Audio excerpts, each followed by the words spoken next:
কাছের। এটা 4.24 light years দূরত্ব, মানে 4 বছর 3 মাসের কাছাকাছি লেগে যাবে পৃথিবী থেকে প্রথম তারকাটার কাছে যেতে হবে। আপনি যদি চান যে আমি প্রতি সেকেন্ডে 3 লক্ষ কিলোমিটার বেগে চলে পৃথিবী থেকে প্রথম তারকার কাছে যাব, যদি আপনি 3 লক্ষ কিলোমিটার বেগে চলেন তারপরে 4 বছর 3 মাস লেগে যাবে। এটা তো কিছুই নাই। আলফা ক্যানিস, রাতের মধ্যে যে উজ্জ্বল তারকাটা দেখেন, এর আরেকটা নাম হলো ডগ স্টার, আবার এটারে সিরিয়াসও বলা হয়, পরিচিত নাম সিরিয়াস। ওই আলফা ক্যানিস পৃথিবী থেকে 8.6 লাইট ইয়ার্স দূরত্ব, মানে আপনি যদি পৃথিবী থেকে ওই তারকার কাছে যেতে চান প্রতি সেকেন্ডে 3 লক্ষ কিলোমিটার বেগে চলেন, তারপরে 8 বছর 7 মাস লেগে যাবে। 8 বছর 7 মাস লেগে যাবে।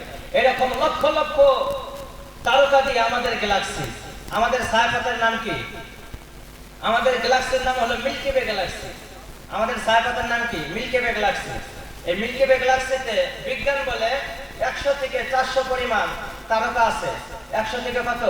400। বর্তমান পৃথিবীতে মানুষ আছি আমরা 8 বিলিয়ন, আর এখানে তারকা কমসে কম 100 বিলিয়ন।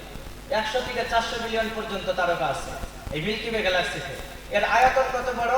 মানে প্রতি সেকেন্ডে যদি আপনি 3 লক্ষ কিলোমিটার বেগে চলে, যদি পুরো গ্যালাক্সিটারে ঘুরতে চান 1 লাখ বছর লেগে যাবে। কত বছর? 1 লাখ বছর। এটাও কিছু না, এটা কেবল ছিল তারকাদের একটা শহর। যেমন আপনাদের তুফানগঞ্জ, আমাদের দিনহাটা, আর এরকম কয়েকটা শহর দিয়ে একটা জেলা হয় না, এরকম তারকাদের একটা জেলা আছে, ওটার নাম হলো local group. Local group of galaxies, অনেক গ্যালাক্সি দিয়ে একটা লোকাল গ্রুপ। এই লোকাল গ্রুপটা, এই যে আমাদের গ্যালাক্সি ছিল না মিল্কি ওয়ে গ্যালাক্সি, এই মিল্কি ওয়ে গ্যালাক্সির চেয়ে